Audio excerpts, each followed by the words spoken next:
आज दो बहुत बड़े बदलाव हुए हैं। इसलिए रफाल के बाद अब हम नई शिक्षा नीति की बात करेंगे। कहते हैं जब किसी देश में कोई बड़ा बदलाव करना हो तो सबसे पहले उसकी शिक्षा नीति को बदलना चाहिए, और आज इसकी शुरुआत हो गई है।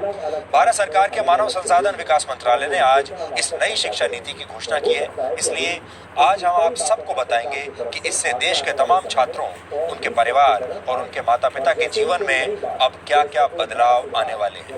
अगर आप छात्र हैं या किसी छात्र के माता पिता हैं तो आपको ये सारी जानकारियां बहुत ध्यान से सुननी चाहिए, और अगर आप चाहें तो नोट भी कर सकते हैं। तो अब आपको बड़े बड़े बदलाव बताते हैं। अब तक भारत की स्कूली शिक्षा व्यवस्था 10+2 के फॉर्मेट पर चलती थी, लेकिन अब इसे 5+3+3+4 के फॉर्मेट में बदल दिया गया है।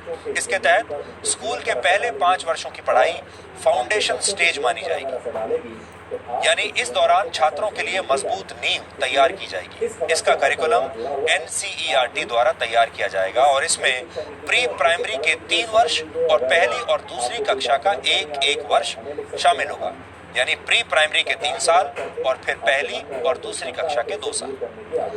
इसके तहत बच्चों को खेल कूद और अलग अलग गतिविधियों के जरिए पढ़ाई कराई जाएगी, यानी इन कक्षाओं के छात्रों के लिए किताबों का बोझ अब पहले जितना नहीं होगा। इसलिए हम कहेंगे कि जो छोटे बच्चे अब स्कूलों में जाएंगे और अपने शिक्षा की यात्रा को आरंभ करेंगे, वो बहुत किस्मत वाले होंगे। इसके बाद अगले 3 साल यानी तीसरी कक्षा से 5वीं कक्षा तक की पढ़ाई के दौरान छात्रों को भविष्य के लिए तैयार किया जाएगा। इसके तहत छात्रों का परिचय विज्ञान, गणित, कला, सामाजिक विज्ञान और ह्यूमैनिटीज जैसे विषयों से करवाया जाएगा। इसके अगले 3 साल मिडिल स्टेज माने जाएंगे और इसमें कक्षा 6 से कक्षा 8 तक के छात्र शामिल होंगे।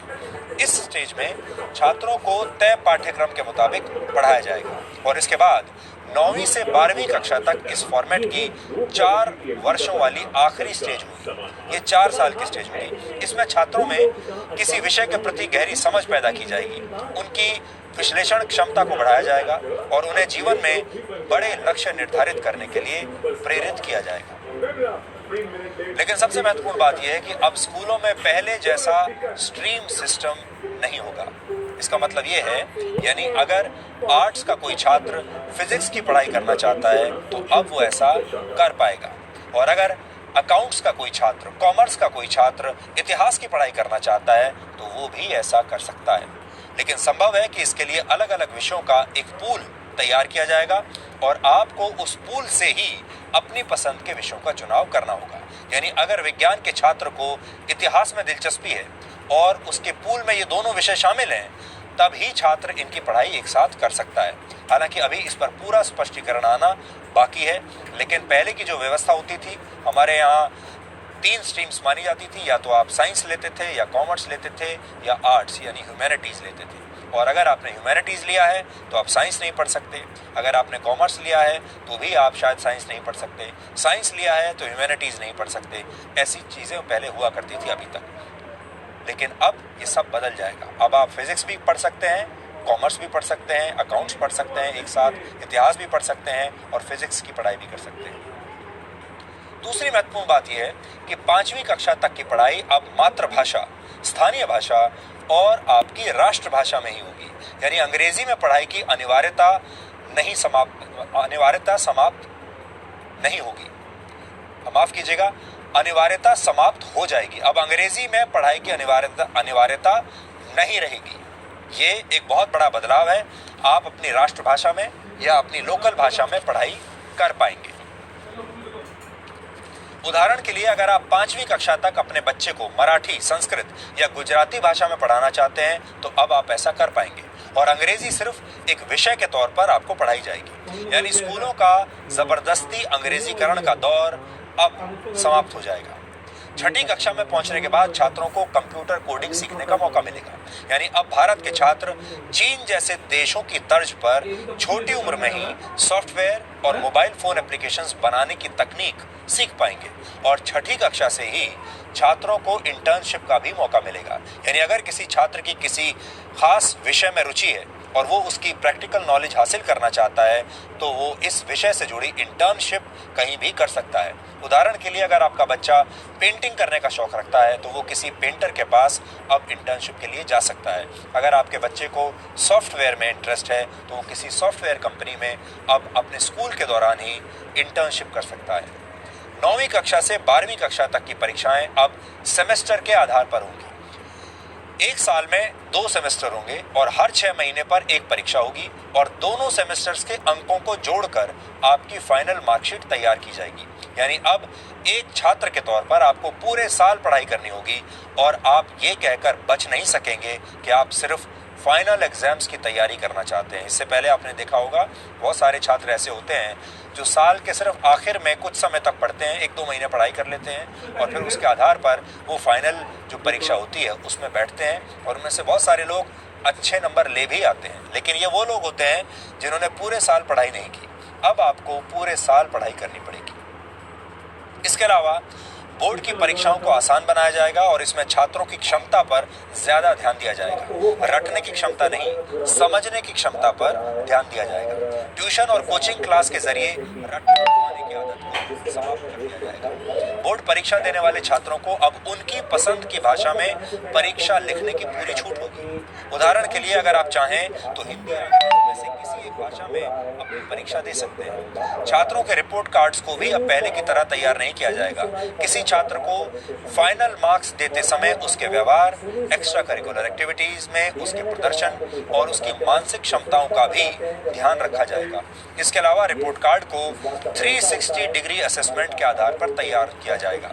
इसमें छात्र खुद को भी अंक देंगे, यानी अपना खुद का भी विश्लेषण करेंगे।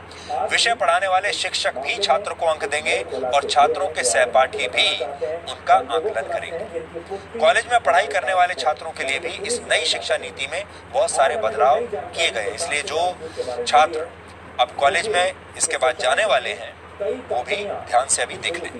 अब देश के छात्र कॉलेज में एडमिशन के लिए कॉमन एप्टीट्यूड टेस्ट दे पाएंगे। इसका अर्थ यह है कि अगर 12वीं कक्षा के बोर्ड एग्जाम्स में आपके ठीक नंबर नहीं आए हैं या आपके मार्क्स इतने नहीं आए हैं कि आपको कट ऑफ परसेंटेज के आधार पर सीधे किसी कॉलेज में एडमिशन मिल पाए तो आप कॉमन एप्टीट्यूड टेस्ट भी दे सकते हैं और फिर इस टेस्ट में आपके प्रदर्शन को आपके 12वीं कक्षा के नंबरों के साथ जोड़ दिया जाएगा और उस आधार पर आपको आपके मनपसंद कॉलेज में एडमिशन मिल पाएगा। ग्रेजुएशन की पढ़ाई को 3 और 4 वर्षों के कोर्स ड्यूरेशन में अब बांट दिया जाएगा। पहले अगर आप कॉलेज की पढ़ाई बीच में ही छोड़ देते थे तो आपको ग्रेजुएशन की डिग्री नहीं मिलती थी। या तो आप पूरी पढ़ाई कीजिए और या बिल्कुल मत कीजिए। लेकिन नई शिक्षा नीति लागू होने के बाद अगर आप 1 साल के बाद कॉलेज छोड़ देते हैं तो आपको सर्टिफिकेट दिया जाएगा। ये आपका सर्टिफिकेट कोर्स माना जाएगा। अगर आपने कॉलेज का फर्स्ट ईयर कंप्लीट कर लिया और उसके बाद पढ़ाई छोड़ दी तो आपको सर्टिफिकेट कोर्स का सर्टिफिकेट मिलेगा। इसी तरह अगर आप सेकेंड ईयर पास करने के बाद 2 साल के बाद पढ़ाई छोड़ देते हैं तो आपको डिप्लोमा दिया जाएगा और अगर आप 3rd ईयर यानी 3 साल की पढ़ाई पूरी कर लेते हैं तो आपको बैचलर्स डिग्री दी जाएगी और अगर आप 4 साल का कोर्स करके बैचलर्स डिग्री लेना चाहते हैं तो आपको रिसर्च के सर्टिफिकेट के साथ ये डिग्री मिलेगी। इससे उन छात्रों को बहुत फायदा होगा जो कॉलेज के दौरान किसी प्रोजेक्ट पर काम कर चुके हैं। 4 वर्ष के इस कोर्स में स्कूल के छात्रों की तरह कॉलेज के छात्र भी अलग अलग विषयों की पढ़ाई एक साथ कर पाएंगे। इस व्यवस्था को मल्टी एंट्री और मल्टी एग्जिट वाली व्यवस्था कहा जाता है। यानी छात्र जब जिस विषय की पढ़ाई करना चाहेंगे तो वो ऐसा कर सकेंगे और जब वो ये पढ़ाई छोड़ना भी चाहेंगे तो ये काम भी आसानी से कर सकेंगे। इसीलिए इसे मल्टी एंट्री और मल्टी एग्जिट कहा गया है। आप जब चाहे एंट्री ले सकते हैं और एग्जिट भी कर सकते हैं जब चाहे। इसके अलावा एक एकेडमिक बैंक ऑफ क्रेडिट बनाया जाएगा। इसके तहत अगर आप 1 से ज्यादा कोर्स एक साथ करना चाहते हैं तो आप डाला गया कि वो रिया और उसके भाई को इन कंपनियों में डायरेक्टर बनाए या फिर बाद में इन लोगों के बीच में कोई मतभेद पैदा हो गए थे जिससे ये बात यहाँ तक पहुंची।